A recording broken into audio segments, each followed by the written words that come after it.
So raising the waiting list by 500,000 is getting things done. He's through the looking glass, this one. I asked the Prime Minister how many people are waiting for mental health treatment. He knows the answer, he just doesn't want to give it. 1.2 million. 200,000 are children, some waiting nearly 2 years to be seen. Would the Prime Minister accept those kind of delays if it were one of his family or friends? Prime Minister. Well, Mr Speaker, one of the key things we are doing to bring down waiting lists is to expand the access of patient choice. It's a very straightforward idea to make sure that patients can choose where they get treated, and that way we will bring down waiting lists for mental health and other treatments far faster. Now, the Labour Party's policy on this is a total and utter mess. First, he promised, in his words, to ban NHS use of the independent sector. Then he said he wants more use of the independent sector. His shadow health secretary agreed with that, but then the deputy leader said that she would end it. As ever, you simply don't know what they stand for, and you can't trust a word they say. As ever, no responsibility for the shocking state of the NHS. The truth is, the Prime Minister would not accept those waits for his family, and neither should anyone else. Yeah. This morning, I spoke to an NHS nurse. For many months, Cam struggled to find time to see her 14-year-old son, Mikey, until he became seriously unwell. And now he hasn't been able to be in mainstream education for over a year. Mikey's mum is having to balance nursing with caring and being a parent. And this isn't a one-off. There are families up and down the country in exactly the same situation, working hard, trying to get through the cost of living crisis whilst desperately worried about relatives who can't get the treatment they need. Yeah.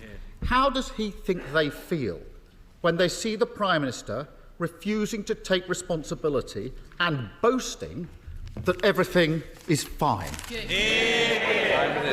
Mr Speaker, we're doing absolutely everything we can to put money into the NHS to bring down the waiting list, because I do want families up and down the country to have access to the health care that they need. He's absolutely right, they do deserve it. But then it is incredibly galling, Mr Speaker, to hear this from someone who, when there are strikes happening in our hospitals and people are being denied access to emergency medical care, not only does he not have the strength to condemn it, he refuses to back legislation that would guarantee all the families that he talked about that access.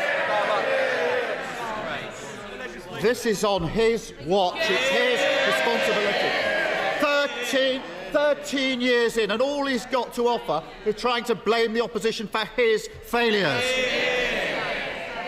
Over and over again.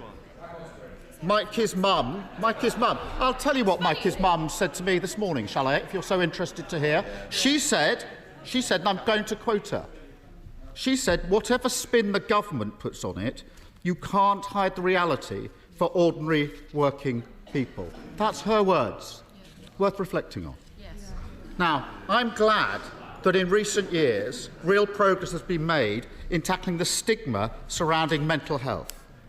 But the fact remains that the suicide rate for 15 to 19-year-olds has doubled since 2010, and suicide is now the biggest killer of men under 45.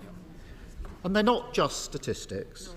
Every single one is a tragic loss to families and to friends.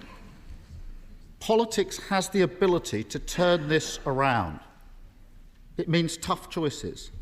If we were to scrap tax loopholes, we could have thousands more staff, more support in our schools, more support in our communities.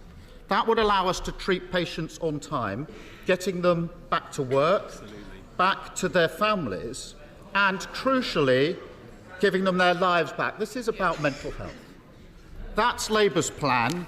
Will he back it? Prime Minister. Well, Mr Speaker, it was this government that, for the first time in the NHS's history, ensured that it had a long-term workforce plan, providing it with record funding so that we can eliminate long waits, but also ensuring that it has the money that it needs to train record numbers of doctors and nurses, whilst radically reforming how they work to improve productivity, because the only way we will get everyone the treatment that they need is to make sure that the NHS has a fantastic staff that it needs, and it's this government that has put that in place.